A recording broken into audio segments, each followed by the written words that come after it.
a regular credit card, not your credit card from Macy's or Dillard's or Neiman Marcus or wherever you like to shop. Not that card. Use a Visa, a MasterCard, an American Express, a Discover card. Use one of those cards. And all you simply have to do is go buy a tank of gas. Go buy a tank of gas on your credit card, pay it off in the next month. The little interest that you get on that 30, 40, $50 if you got a big old truck of $60 or whatever it is not going to hurt you that much. It's not going to hurt you that much. And if you want to avoid that interest, then make sure you pay it off well before you get your statement. I had to pause right there. Well before you get your statement. Some of these credit card companies, and let me tell you this because I had this conversation this week as well. So you want to wait until the statement comes and it says, okay, your payment's due on the 26th of the month. If you make that payment on the 26th of the month, when it's due, you may incur some interest charges. So what you want to do is, first of all, read your fine print. It may say charges accrue 25 days after that purchase. Not necessarily 30 days when your statement comes due, but 25 days. So to avoid that interest, make sure you pay that before then. All right, so let me jump back to that. So that's what I want you to do. Use a MasterCard, a Visa, an American Express, a Discover card, and use it, and then just go ahead and pay it off the next month. Do that. If you have 2-3 cards that are the same, do that with each one of those cards. One every month. Don't do them all at the same time. Just trust me and listen to me on this. Don't do them all at the same time. You want to do one at a time, especially have 2 or 3 cards that are sitting around. So use your credit. So look, let me jump to this one. Let me tell you this one so I can put you out of your misery for this particular weekend. You go out and celebrate and be safe. Be safe out there. This last thing I want to tell you to do to increase the points on your credit score. You got to remove all of those collections from your credit report. So you've got to make a plan to get those collections taken off your credit report. I'm a huge believer in disputing. So if you have a collection on your credit report and you think it's off by $1.90, I don't care what it is, go ahead and send a dispute. Maybe it comes back yours. Maybe it doesn't come back yours. Maybe it comes back that, there's an issue and you may get it removed from your credit report. So please go ahead and dispute that if you have one of those things. Now, if you have already talked to this collection agency, you've been paying them $5 a month for the last 17 years or whatever it is, then you can dispute it all you want. They're going to say this person already agreed that this is their debt and you're going to have that issue. So you're not going to be able to get that off of your credit report in that regard. You're not going to be able to get it off your credit report. So I want you to do this. Make sure that you go and you do that. And speaking of, what is this? This is the last month of a quarter. If you've been like Brandon, riding with the 800 Credit Score Man show from day one, then the last month of any quarter, especially this quarter, but especially next quarter, in the month of December, when, of course, you're not going to have any money and the collection agency people are not going to be collecting anything, this is the perfect time for you to go ahead and start getting rid of your collections.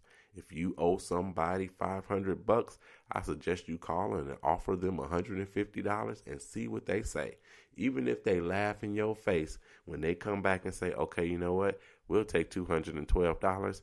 You have simply saved yourself over $250 by just doing that and throwing out that lowball offer. And the most important thing you want to do is to have an agreement to have them remove it from your credit report. Paying that collection alone does not do anything for your credit score. So if you pay it, it looks good. It looks pretty. You get a nice pat on the back because you paid it and it's a zero.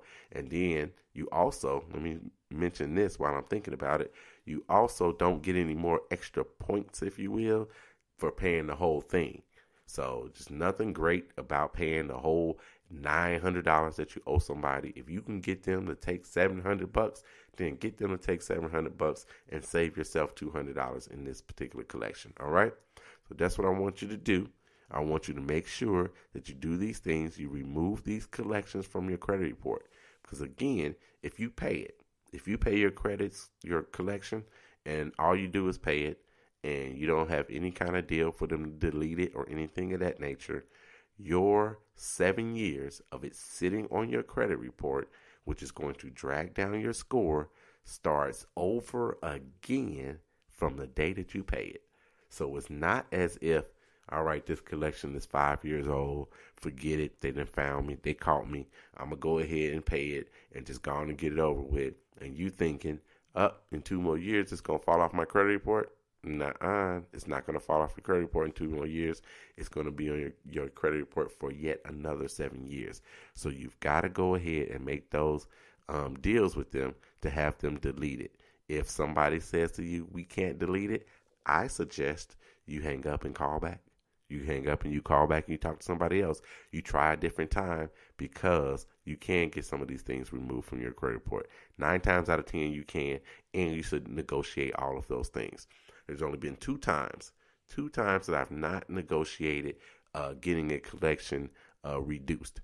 One of the times the person had a $2, yes, a $2 collection on his credit report. We decided we're not going to try to dispute that one. And then at the end of the day, that particular collection agent said, forget the $2. We're just going to take it off his credit report. So that was good for him. And then the other one was a $9 collection that a person had. We didn't bother to dispute it. They rolled it all in, paid the $9, and we had it removed from the credit report. But it was worth its weight in gold because the credit score shot up. Person was able to get into a house as they were trying to get a mortgage. So some of these things you need to have done. You need to keep listening to the 800 Credit Score Man show. What I'm going to give you today, which I hardly ever give you anymore, is a credit score kiss. And that's keep it smart and simple. That's KISS, the credit score kiss. And that's what? I told you about it earlier in the show. I want you to go ahead and figure out what your debt utilization is. All of you people that are on Credit Karma, don't cheat. Don't cheat and go to Credit Karma and just click on the button and see what your debt utilization is. It's 40%. I want you to take out your fingers and your toes and count it and figure it out for yourself. Do your debt utilization, figure out what it is, figure out what your 30% is, make a plan to get there. Write that number down, stick it on your dashboard. All right? So look. Thank you guys again for coming in and listening to the 800 Credit Score Man show. I truly appreciate it. I know you know that I really do appreciate it because I tell you 100 times. So thank you so very much. And you guys have a very safe, very, very safe Labor Day weekend. And you know how I got to do before I get out of here. Kobe, Cameron, and Carter, I love you, and there's nothing you can do about it. I'm out.